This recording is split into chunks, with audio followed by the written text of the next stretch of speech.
Hi everyone, I am Divyanshu Singh Arvind. Today I am at Royal College of Pharmacy, Raipur, and with us we have Miss Parvati Chauhan ma'am, Assistant Professor at Pharmacology Department. Welcome to the interview, ma'am. Thank you.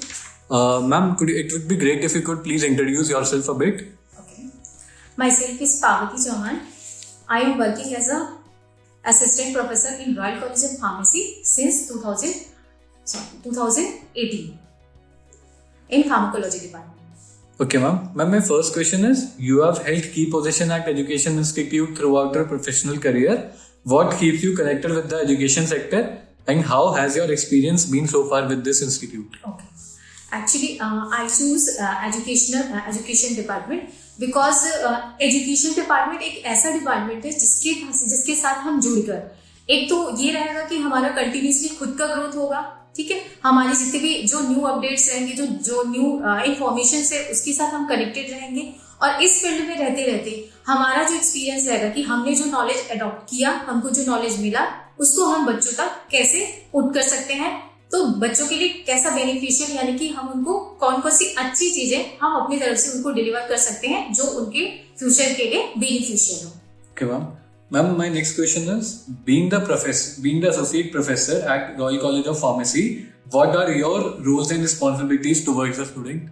Oh, thank you. Actually, I belong from pharmacology department. Okay, ma'am. Pharmacology department में basically हम study करते हैं animals कि हमने जो drug prepare किया है, pharmacy जो है वो पूरा बेस्ड रहता है ड्रग्स के ऊपर. तो हमारा जो डिपार्टमेंट है, हम फार्माकोलॉजी के थ्रू बच्चों को हमारे डिपार्टमेंट क्या करेंगे कि जो भी थ्योरेटिकल नॉलेज है अबाउट एनिमल्स, तो हम थ्योरेटिकल नॉलेज के साथ साथ बच्चों को प्रैक्टिकल नॉलेज जो है वो देते हैं, जिससे क्या हो कि वो आगे in future after completion graduation या मास्टर डिग्री वो उन सारे नॉलेजेस को क्या करें कि जो अलग अलग फार्मेसी की जो फील्ड होती है वहां पर वो इसको यूज करके अपने कैरियर में ग्रोथ कर सकते हैं, अपना फ्यूचर सिक्योर कर सकते हैं.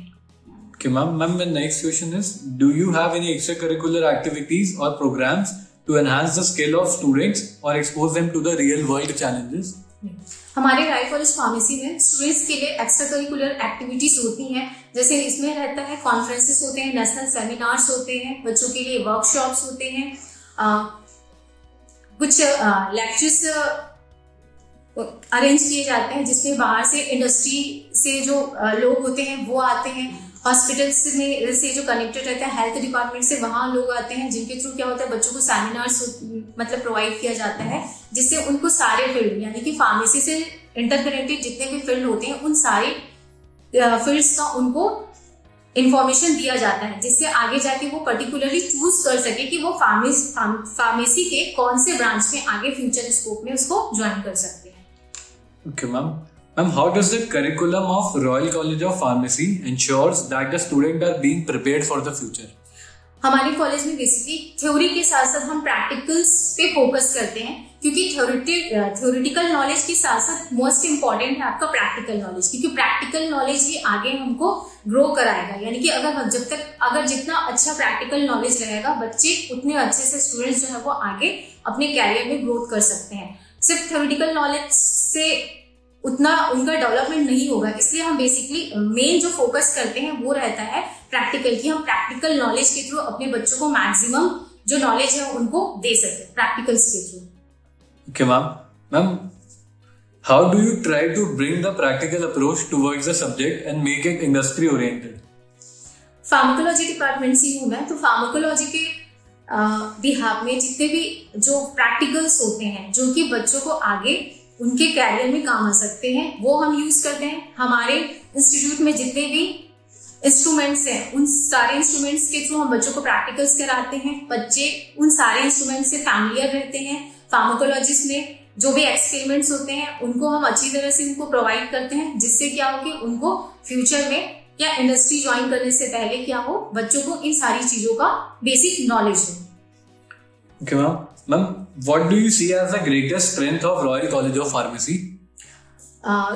रॉयल कॉलेज फार्मेसी का जो ग्रेटेस्ट स्ट्रेंथ है वो है हमारा मैनेजमेंट और उसके साथ साथ हमारे प्रिंसिपल सर और मैनेजमेंट हमेशा हमको हर एक स्टेप पे हर एक मूवमेंट पे क्या करते हैं, हमको हमेशा ऑलवेज सपोर्ट करते हैं और हमारे साथ हमेशा वो स्टैंड करते हैं। कोई भी सिचुएशन हो, कोई भी प्रॉब्लम हो, हमेशा हमारे साथ हमारा मैनेजमेंट और प्रिंसिपल सर हमेशा वो हमारे साथ होते हैं। Ma'am, what are some of the biggest challenges you see both for higher education in general and for Royal College of Pharmacy specifically? Royal college of pharmacy कुछ स्टूडेंट्स ऐसे रहते हैं जो कि मतलब ग्रेजुएशन लेवल पे अच्छे रहते हैं, फिर उनको लगता है कि हमको हायर एजुकेशन में जाना है या नहीं, तो उस टाइम पे हम क्या करते हैं, बच्चों को मोटिवेट करते हैं। मोटिवेट करने के साथ साथ उनको सारी फैसिलिटीज प्रोवाइड करते हैं, फिर हायर एजुकेशन के लिए उनको प्रिपेयर करते हैं। जैसे कि अगर उनको हायर एजुकेशन के लिए हमारे फार्मेसी में जो GPAT का एग्जाम होता है उसके लिए हम बच्चों को प्रिपेयर कराते हैं, इंडस्ट्री में जाने से पहले उनको प्रिपेयर कराते हैं। तो वो अलग अलग जो भी चीजें रहती हैं जो उनके हायर एजुकेशन के लिए इंपॉर्टेंट रहता है, वो सारी फैसिलिटीज और सारा प्रिपरेशन जो है वो हम बच्चों को यहाँ पर प्रोवाइड करते हैं। And lastly, any suggestion you would like to give to the current youth and aspiring students? Students के लिए मेरा ये सजेशन रहेगा कि हमने अभी देखा कि ड्यूरिंग लॉकडाउन क्या हुआ कि जो भी एजुकेशन से जो भी क्लासेस थी, प्रैक्टिकल्स थे, वो सारा कुछ ऑनलाइन मोड पे हो रहा था। तो ऑनलाइन मोड पे होने की वजह से जो स्टूडेंट्स रहते हैं वो मेनली फोकस करते हैं कि इंटरनेट पे जो भी कंटेंट है, जो भी स्टडी मटेरियल्स है, उनको वो क्या कर रहे हैं, अडॉप्ट कर रहे हैं। मैं ये नहीं बोलूंगी कि जो वो अडॉप्ट कर रहे हैं वो गलत है, वो अच्छी चीज है कि आप इंटरनेट से अडॉप्ट कर रहे हैं, लेकिन इंटरनेट ऑनलाइन मोड होने की वजह से जो बच्चे कंप्लीटली इंटरनेट पे डिपेंड हो गए हैं, तो मेरा सजेशन ये रहेगा कि वो इंटरनेट के साथ साथ जो हमारा बेसिक है, जो ऑथेंटिक है, जो बुक्स होती है, हमको बुक्स को नहीं छोड़ना है, क्योंकि हमको जो ऑथेंटिक नॉलेज है वो हमको बुक से ही मिलती है। आप इंटरनेट का यूज करिए, लेकिन आपको हमको ये नहीं भूलना है कि आप इंटरनेट की वजह से यानी पूरा टोटली आपको इंटरनेट पे डिपेंड नहीं होता। इंटरनेट क्या है, आपका एक अल्टरनेटिव है। आपको बेसिक और जो आपको डिपेंडेंसी यानी कि आपका जो कोर एजुकेशन, जो आपको ऑथेंटिक एजुकेशन है, नॉलेज है, वो हमको मिलता है सिर्फ बुक से। तो मैं ये बोलूंगी सारे स्टूडेंट्स के लिए मेरा ये सजेशन रहेगा कि आप बुक्स को पहले प्रेफर करें, पहले आप बुक पे डिपेंड रहे, देन अगर आपको कुछ लगता है तब जाके आप इंटरनेट पे जाए। Ma'am, with this, we come to an end of this wonderful conversation. Thank you so much, ma'am, for coming to this interview. Thank you so much, ma'am.